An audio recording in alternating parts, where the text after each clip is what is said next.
Friends, welcome to Tamil craft. நம்ம சேனலை subscribe பண்ணாமல் பார்த்துருக்கீங்கன்னா ப்ளீஸ் சப்ஸ்கிரைப் பண்ணிக்கோங்க. பக்கத்தில் இருக்க பெல் ஐக்கானை கிளிக் பண்ணி ஆளுங்கிற பட்டன் அமைக்கிக்கோங்க.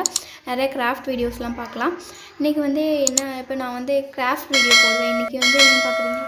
இன்றைக்கி என்னென்னா தீபாவளினால ஊருக்கு வந்திருந்தேன். அங்கே பார்த்திங்கன்னா அந்த வயல்லாம் ரொம்ப அழகாக எல்லா பக்கமே நல்லா க்ரீனாக சூப்பராக இருந்துச்சு. அதனால் அந்த பிளேஸ்லாம் அழகாக இருந்துச்சு. அதெல்லாம் அவங்க கூட ஷேர் பண்ணிக்கலான்னு தான் இதை ஒரு வீடியோவாக எடுத்து போட்டிருக்கேன். இங்கே ஊரில் தீபாவளினால தான் ஊருக்கு வந்திருந்தோம். அந்த இடத்துல பார்த்திங்கன்னா இந்த மாதிரி அழகாக இருக்கும் தான் வீடியோ எடுத்தேன். இப்போ பார்த்திங்கன்னா இங்கே பார்த்திங்கன்னா எல்லா இடத்துலையுமே இப்போ ஒரே க்ரீனாக இருந்துச்சு. பார்த்திங்கன்னா வாழை மரம்லாம் இருந்துச்சு. அந்த கேணிக்கு பக்கத்தில் வாழை மரம்லாம் இருந்துச்சு. எல்லா பக்கமே பார்த்திங்கன்னா ஒரே க்ரீனாகவே இருந்துச்சு. இது நெல் போடுறதுனால அந்த நெல் போட்டிருந்தாங்க எல்லா இடத்துலையும். தென்னை மரம்லாம் சின்ன குட்டி தென்னை மரமும் இருந்துச்சு. இது பார்த்திங்கன்னா ஒரு குட்டி தென்னை மரம். அதனால் குட்டி தென்னை மரங்கிறதுனால ஒரு எல்லோ கலர் மாதிரி இருந்துச்சு. இது பார்த்திங்கன்னா பெரிய தென்னை மரமாக இருந்துச்சு. அது இளநீலாம் கூட நிறையா இருந்துச்சு. ஃபுல்லாகவே எல்லா பக்கமும் பாருங்களேன், எல்லா பக்கமுமே இது நெல் தான் போட்டிருக்காங்க. ஏன்னா நெல் சீசனில் அதனால நெல் தான் போட்டிருக்காங்க. அங்கே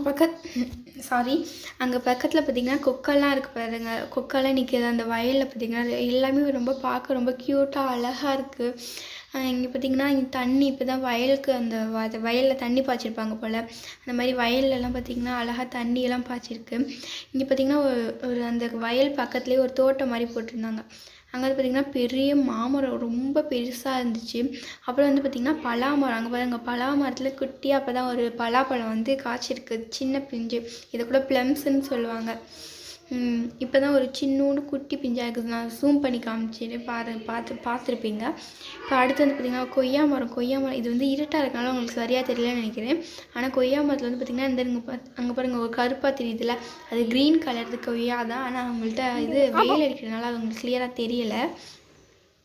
பார்த்திங்கன்னா இது பார்த்திங்கன்னா இன்னொரு கேணி. இங்கே பார்த்திங்கன்னா இந்த மரம் இருக்கும், சாத்துக்குடி மரம் இருக்குல்ல. அங்கே பார்த்திங்கன்னா ரவுண்டாக தெரியுதா சாத்துக்குடி. எல்லா மரமுமே இங்கே இருந்துச்சு. பாருங்கள், ஜூம் பண்ணி காமிக்கிறேன், நல்லா தெரியும் கிளியராக. அப்புறம் பார்த்திங்கன்னா கீழே பார்த்திங்கன்னா ஒரு சாத்துக்குடி கூட கிடந்துச்சு, அது விழுந்து கிடந்துச்சு. ஒரே ஒரு வயலில் மட்டும் பார்த்திங்கன்னா இது கரும்பு போட்டிருந்தாங்க. இப்போ நான் மறுபடியும் கேணிக்கு வந்திருக்கேன். கேணி ஃபுல்லாகவே முக்கால்வாசி அளவுக்கு கொஞ்சம் தான் தண்ணி இல்லை. ஃபுல்லாகவே கேணியில் அவ்வளோ தண்ணி இருந்துச்சு. இது பார்த்திங்கன்னா எங்கள் வீட்டில் போட்டிருந்த தோட்டம். அது எங்கள் சொந்தக்காரவங்க வீட்டில் போட்டிருந்த தோட்டம் தான். அது வந்திருந்தோம்ல, அந்த சொந்தக்காரவங்க தோட்டம் தான் அது. இதுலேயும் பார்த்திங்கன்னா நிறைய மரங்கள்லாம் இருக்கும். கொய்யா மரம், நெல்லிக்காய் மரம், அப்புறம் வாழை, பூச்செடியெல்லாம் கூட இருந்துச்சு. ரோஜாப்பூ, மல்லிகைப்பூ, அப்புறம் கனகாமரம், இந்த சந்தன முல்லை, இதெல்லாமே கூட இருந்துச்சு. ஆனால் நம்ம ஏற்கனவே அந்த வயலை அந்த வீடியோவே பெருசாக இருந்தனால நான் காமிக்கல. நெக்ஸ்ட் டைம் நான் போனேன்னா உங்களுக்கு காமிக்கிறேன்.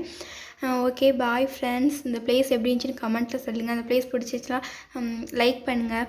ஓகே, பாய்.